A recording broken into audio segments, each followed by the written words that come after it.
I want to, before I jump into my talk, I want to pull out a lyric from that song. Let them all pass all their dirty remarks. There is one question I'd like to ask. Is there a place for all the hopeless sinners who have hurt all mankind to save his own? Now, I don't think we need to put people away anywhere, but this is the victim consciousness that we're going to get into today.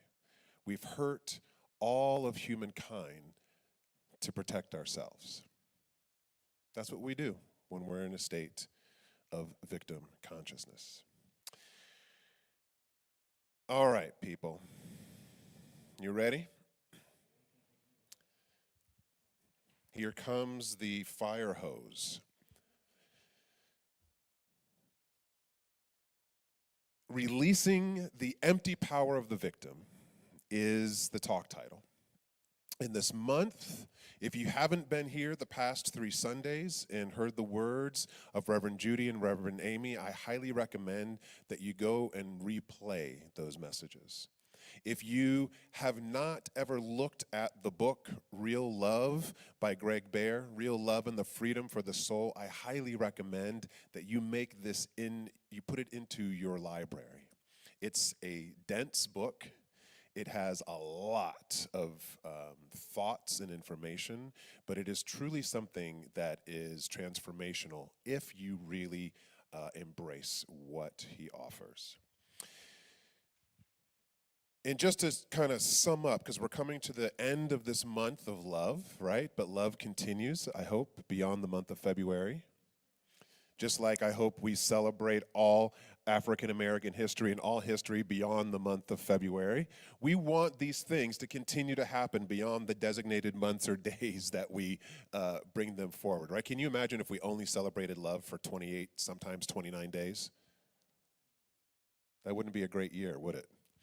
Okay, I digress. The little description that I offered was that most, and actually I would X that out and say all, I'm going to be a little absolutist here, all human love is conditional. Ouch. Yes, there are moments that we experience some freedom in our love. However, if we're really, really honest with ourselves, we can recognize that the love that we were taught, because we are taught how to love. You may not recognize it, but all the interactions, especially those from 0 to 5, is all about learning about what love is. The love that we are taught, and most of the love that we have given to anyone or that we have received ourselves was all and is conditional.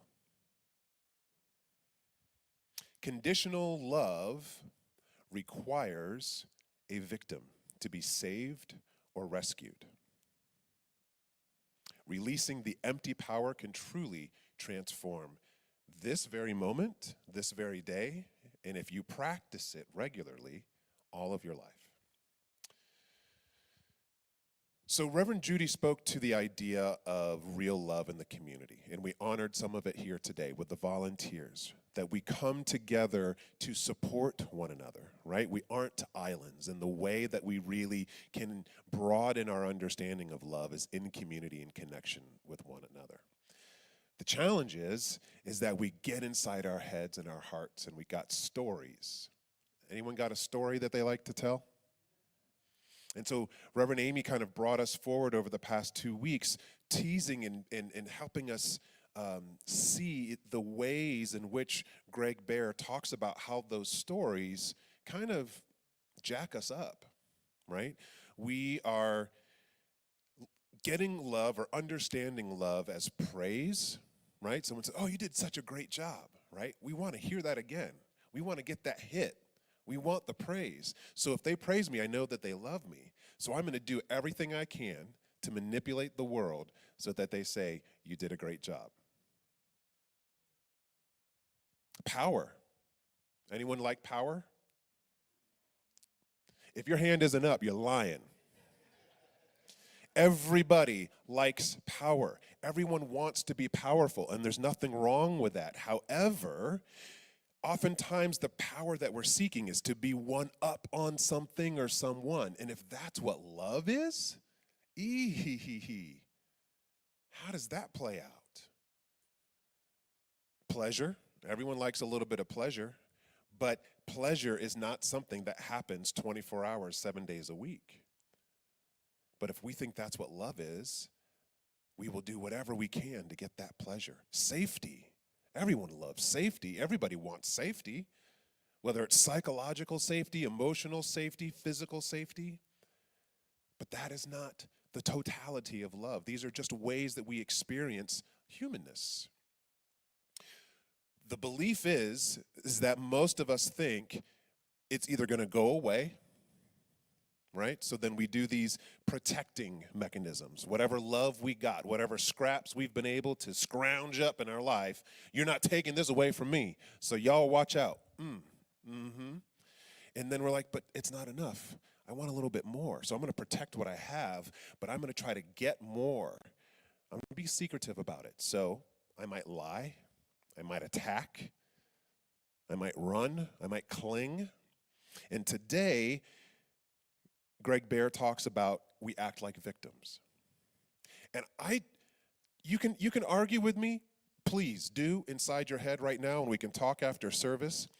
I truly believe that if we learned the ways in which we show up in a victim consciousness and we're able to release that power, that empty power, that is the behavior, that is the choosing, that is the living that will literally stop war on the planet. It will end abuse. All of the things that we don't want to see any more of, that we say, how can God let this happen? It's not God's responsibility, it's ours. We've been given everything that we need. We just need to be a little bit more responsible with it. So go back and listen to the past 3 weeks. Let that kind of support you. But today, I want to reread the quote from the book to focus us on this idea of releasing the empty power of the victim. Everyone has the right to choose what they say and do. Fair? All y'all online? You with me? Don't check out. Don't multitask. Stay focused. Everyone has the right to choose what they say and do. Anytime that we are tempted to feel like victims, and we're tempted, I'm tempted every single day. Anytime we're tempted to feel like victims, it is essential, even life-saving, Greg Bear says, that we remind ourselves of the law of choice. It's a pretty powerful law. And then he uses some pretty strong language here, in that there is selfishness and astonishing arrogance. Whew, that just hurts. But it's astonishing arrogance, actually, of violating the law of choice by giving up the power to choose. Other people really do get to make their own decisions, whether you like it or not. Even the unwise choices that affect us in negative ways, that's just the price that we pay, he says, for living in a world where we get to make our choices. We can't let the law of choice work kinda over here or when we want it to. It works all the time. That's the way a law works. The choices that we make are the ones that are essential to us learning and growing to live a greater, loving, and happy life. Just because other people are allowed to make their own choices, it doesn't mean that we have to allow them to hurt us. And I'm not saying you need to go fight, but you still have a power of choice. Nor do we have to give people what they want if it's something that we don't want to give. Anyone ever given something you said yes when you didn't want to? That is the victim consciousness mind that he's speaking about here. So we all know it. We've all experienced it. In the book, there's a really powerful pillar that gets presented throughout, and it was emphasized a lot in the chapters that I'm focusing on today. And it's this idea that at any given moment in time, we are standing in one of two fields. Now, I'm not usually one for duality as we talk about oneness, but in terms of the human mind and our human experience, I think we need to pay attention to this. At any point in time in your day, you are standing in one of two places from moment to moment. You're either standing in the field of life, feeling groovy, hanging out with Bob Marley, letting know that everything's going to be all right, or you're standing in the field of death. Take that in for a minute. Now, this isn't like, oh, I'm trying to stay in one of those all the time, but we are toggling. We're multitasking, right? We either stand in one moment, we're in the field of life, or we're in the field of death. And this isn't a condemnation to anyone. This isn't a judgment.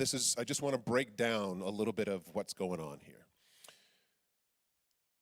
And stick with me, because there's something powerful when we recognize this duality that can actually free us. So I hope by the end of this we'll all feel free, because I can see the looks on everyone's faces. We're like, the victim heaviness is just setting in.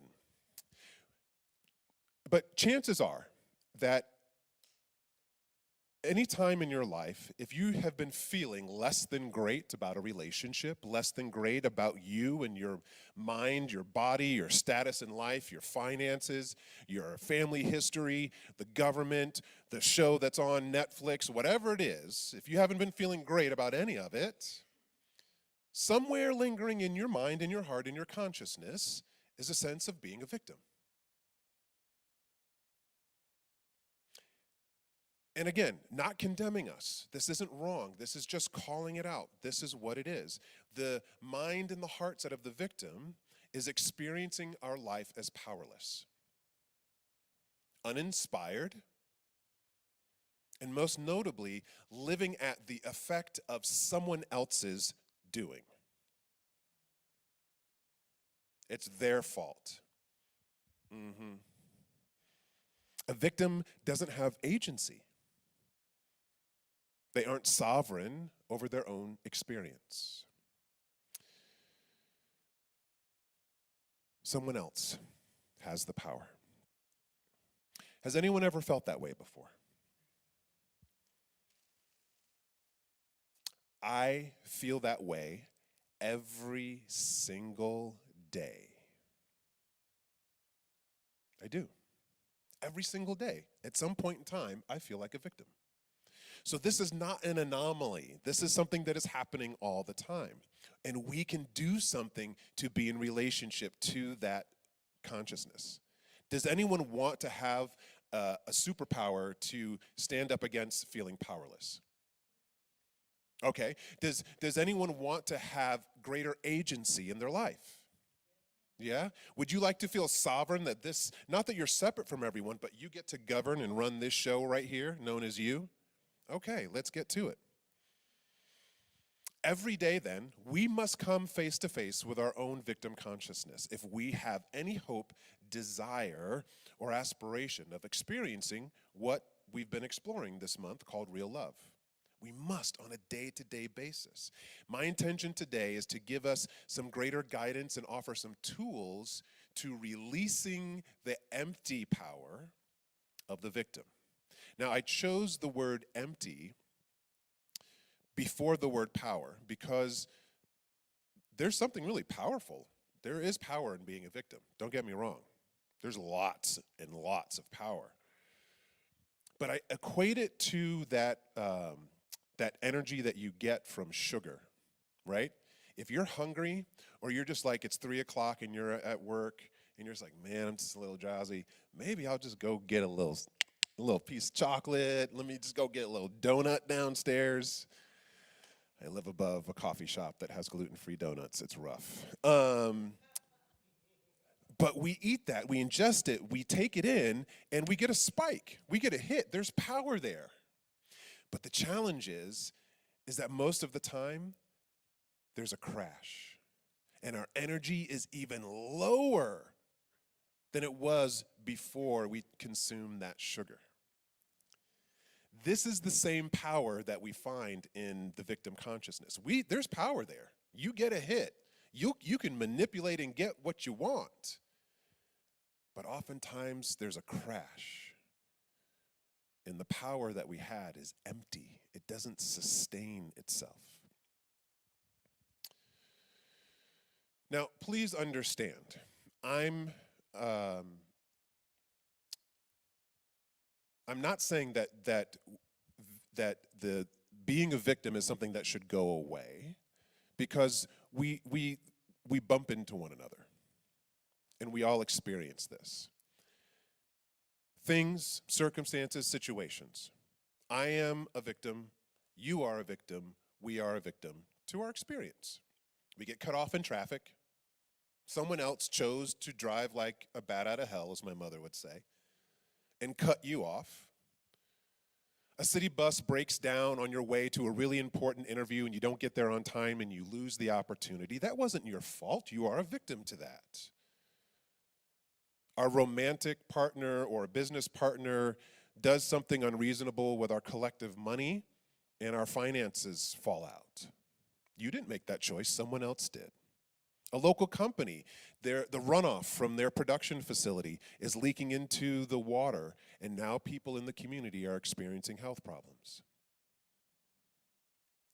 If we took the time, you could probably come up with 12 other things that you personally are a victim of, and if you don't have anything, go home and turn on the news tonight. You will be reminded of lots of victims and victimization. And we need to be aware of this. And I'm not saying that any of these things aren't real and that we shouldn't be upset. We should be up in arms about some of these situations. However, we are reaching a point in our current history where I believe if we don't start doing something different than standing in the field of death, which is the field of the victimization, the victim consciousness, the damage that it is going to take is going to be pretty severe. So severe that we aren't going to be able to do anything about it. The next generation that comes won't be able to do anything about it. And it may take a few more generations for there to even begin to be some healing. Conditional or imitation love is what most of us know in our human experience. And it requires drama. It requires drama. In order to have conditional love, you need drama. I was just out to eat with a buddy of mine on Friday night, and we hadn't seen each other for a while. We're having a great time, and this couple sits down, and they were, everyone was just it was a lot of energy in the restaurant. And I wasn't listening at all to what was being said by the couple next to me, but then all of a sudden, the woman picks up a glass and just throws it at the person across from her. Ice goes flying everywhere, and they literally just booked out of the restaurant. That's drama. Right? And some of us kind of like watching that, right? We get a little hit. We kind of like watching the drama. Anyone like drama on TV? Right? But all those are stories that reinforce this idea of imitation or conditional love. And we act that out in our living. Drama is the core to conditional and imitation love. And drama has to have a victim. It also has to have a persecutor, and it has to have a rescuer. If you've ever heard of the triangle of drama, that is also what Greg Bear calls the field of death. It doesn't do anything to add to the quality of our living. It subtracts, it takes away. So if you've ever studied the kingdoms of consciousness, which is kind of one of the underpinning things, if you've ever looked at visioning before, there's the first level of consciousness, and that's the victim. The thing that frees us, because that's what we're about, right? We want to get free of this. The thing that frees us from that is taking responsibility. That's it. And again, I'm not usually one about either duality or absolutism, but seriously, I don't know what else pulls us out of being a victim other than taking responsibility for our experience. That's it.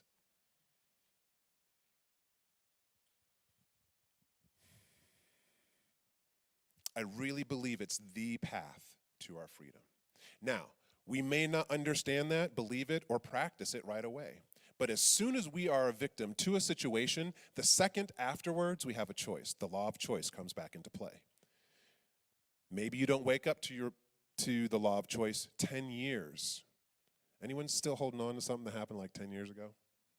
Oh, yeah. We got it quick over here. He's like, oh, yeah. Yeah. Right now, you have the opportunity to choose something different. Right now.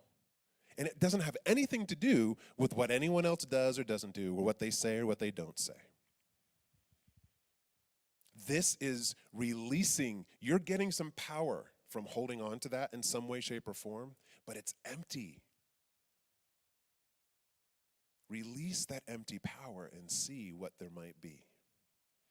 This past week was the National Spiritual Conference for the Centers for Spiritual Living, and I was down in Dallas. They did kind of like 3 campuses. Some of us, I know some people were online here. Donna, I saw you online a number of times saying hello. And it was really cool as I was this month thinking about this talk. The theme or the title for the conference was Evolutionary Love for Today's World. And I think that's what Greg Bear is talking about as real love. A lot of us think that love is a noun, it's a destination, it's a place you get to, and it's like once all of these things come into play, then love will be here. And that's what keeps us on the triangle of drama. That's what keeps us playing in the field of death. We think there is a specific way that love will be realized, and then we do all the protecting and the getting to keep that, right? But real love is evolutionary. And practitioners of this love, it requires us to be humble and admit to ourselves that there is something about love that we don't understand for ourselves and for anyone else in our life. And all it takes is a willingness to learn something new, to be shown something different than what we've been told, than those stories that are oftentimes running and running and running and running. All right. Is anyone familiar with the 51% rule? Oh, yes. I don't know if anyone responded online. I just kind of found out about it. It's a brilliant idea. And I pray that it does something to add to the freedom and liberation that you can experience today. The 51% rule, the basic premise idea is that there's a tipping point in anything in our lives. But it's not about scales being balanced. 51%. If you're in a relationship with someone, 50-50. But there's this weird thing that we do that we give 49.9999999%, and then we hold that little percentage point back and wait and see what they do. Conditional love. And I know you do it because I know I do it. But what if we tip the scales just to 51%? Imagine if throughout the day, if we're all experiencing walking around being victims and thinking in that victim consciousness, and we just went into 51%. At the end of the day, Ernest Holmes often talks about it's not one prayer, it's not one action, it's the sum total of a day. It's the sum total of a life. It's the sum total of a week. It's the sum total of a year. That is where things start to shift when you have this consistency. What if for 1 week, just 51% of your day was in a space of living in the field of life as opposed to the field of death? That small little imbalance will rock your world in the most amazing way. Are you following me on this? The rule of 51%. You don't have to change everything. You just need to go 1% over the scale, over the edge, over the balance that you try to hold in any relationship. Most importantly, the relationship with yourself, of leaning over into the field of life. The judgments are still going to be there. You're not going to turn them off. Our nature is to preserve ourselves. We're animals. Just like your pets, when they hear a sound, they freak away. That's why they bite. That's why they go hide, because they think they're threatened. We're not any different. But we do have this difference, the capacity to remember we have a choice. We don't just react. We can respond. There's one other book that I was introduced to that I just started, and I welcome everyone to get it. It is called The Four Pivots, Reimagining Justice, Reimagining Ourselves by Sean Jin Wright. And I've just gotten into maybe the first quarter of the book, but we had a workshop on it this past week, so it's like a super big download. And one of the big takeaways is the word pivot. In order for us to experience real love, in order for us to start tipping the scale into 51% living on the field of life, it just takes a small pivot. If you've ever been bowling before, you can throw the ball and all of a sudden it goes into the gutter. You throw the ball and it goes into the gutter. And then someone comes up and says, why don't you try like pointing your finger? Just pivot yourself so that you're looking a different way. And you throw it and all of a sudden you get a strike. That's a pivot. Planes are pivoting all the time. This is something that gets illustrated in terms of how we can change our lives. My wife right now is flying back from Atlanta to Chicago. And that plane is not flying in a straight line. It's not perfect. There's all sorts of weather and things going on. So what is it doing? It's pivoting here and there. It's getting back on course. It's cleaning itself up. It's figuring out the best way. But it's small, little movements. If you've ever been sailing before, you're pivoting and tacking all the time. Because the wind, literally of life, doesn't just blow in one direction. It's those small pivots that allow us to stay in the flow. It's those small pivots that allow us to experience love. Pivoting our attention just a little bit from that space of the victim consciousness that gets us into the place of trying to get more praise, of trying to experience pleasure is the only way of love, and trying to protect and fight off any perceived threat that it's going to go away. The small little pivots that we can make day to day, minute to minute, hour by hour is what we're talking about here. So how do you pivot? There isn't one way to do it. In terms of the spiritual life and the spiritual practitioner, this is why prayer, meditation, journaling, taking classes, coming here on Sunday, doing any of that work is so important, because you can only pivot if you are aware that you need to pivot. Right? It's kind of like waking up to being a fish in water. It's the only way that you're going to change. And so here's the practice, I guess, for the week to bring us to a close here. I even notice myself doing it. It's like a default way of showing up. When you run into someone you know, say, what do you say? How you doing? What's good? You good? What's going on? And you're like, oh yeah, things are pretty good overall. Yeah, life's good.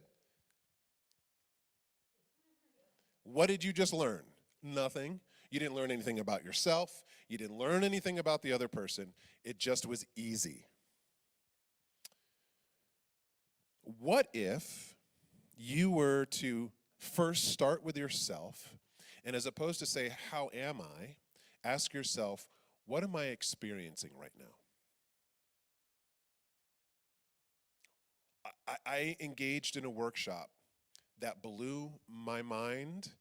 It didn't necessarily take me to my knees, but I'm still kind of like reeling from it a little bit, because it was such a powerful tool of awakening that has made me realize how much of the love in my life has not been real. Not because of anyone else's fault, but because of the lens with which I view the world. So we were in this workshop and they were talking about different ways of connection. And this question, instead of saying, how are you doing, to ask, what are you experiencing right now? And so we broke into dyads.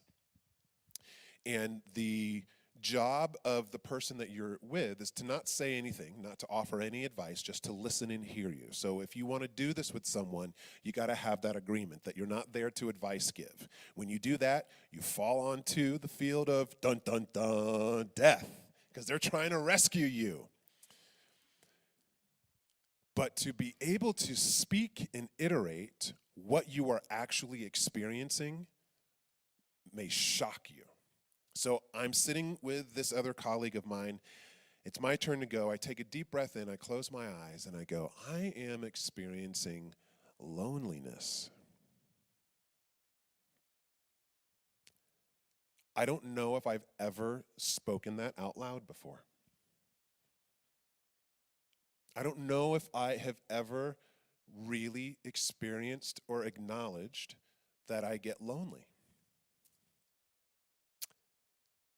And then I took a deep breath and stepped back, and it was almost like this fast time reel of movie.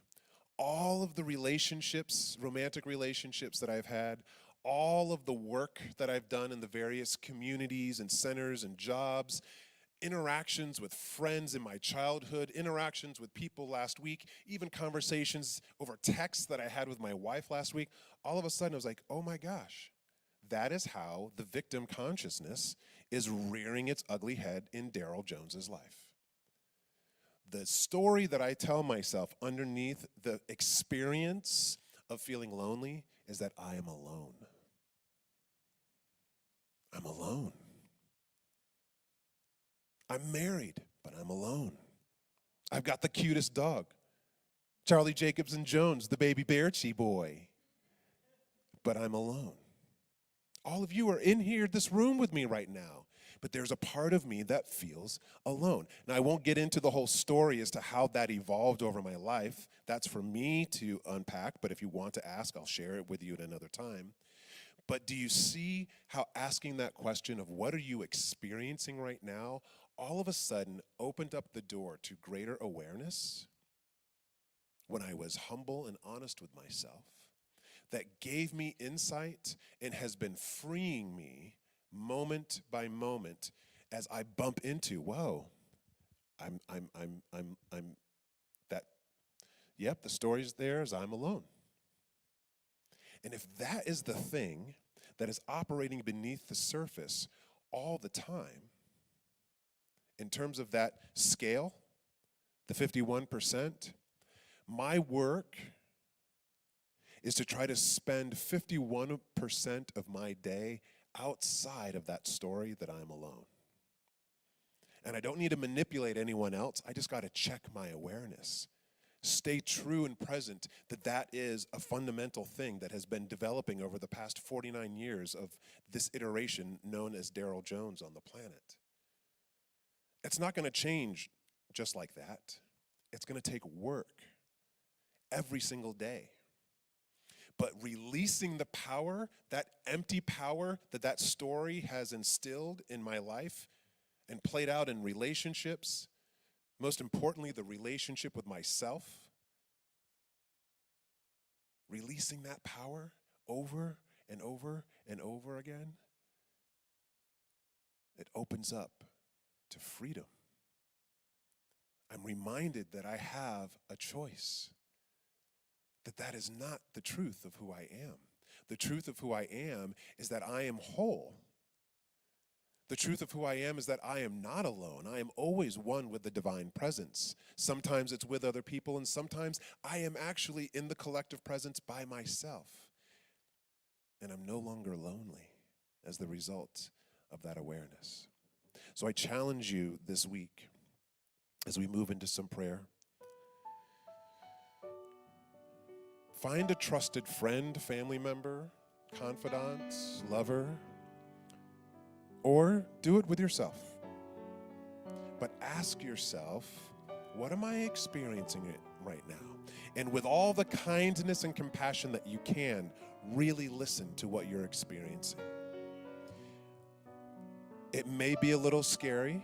It may not be what you want to hear, but I guarantee it is the movement, the pivot that puts you right in the center of your power to choose and step into the field of life. Release and let go. Let the Spirit run your life, not the drama. Let the love flow in. And so here and now, I'm so grateful to remember the collective truth that there is a power and presence that is love itself. And it's always available.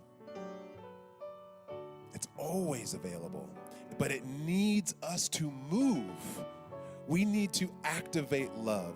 We need to welcome 51% of that energy into our day and watch what happens. And I'm so grateful right here and right now to declare and affirm that that is what's happening today. By the power of this word, by the collective intention to focus on real love, I know that real love is happening. Real love is happening. Real love is happening. Real love is. Real love is. And so it is.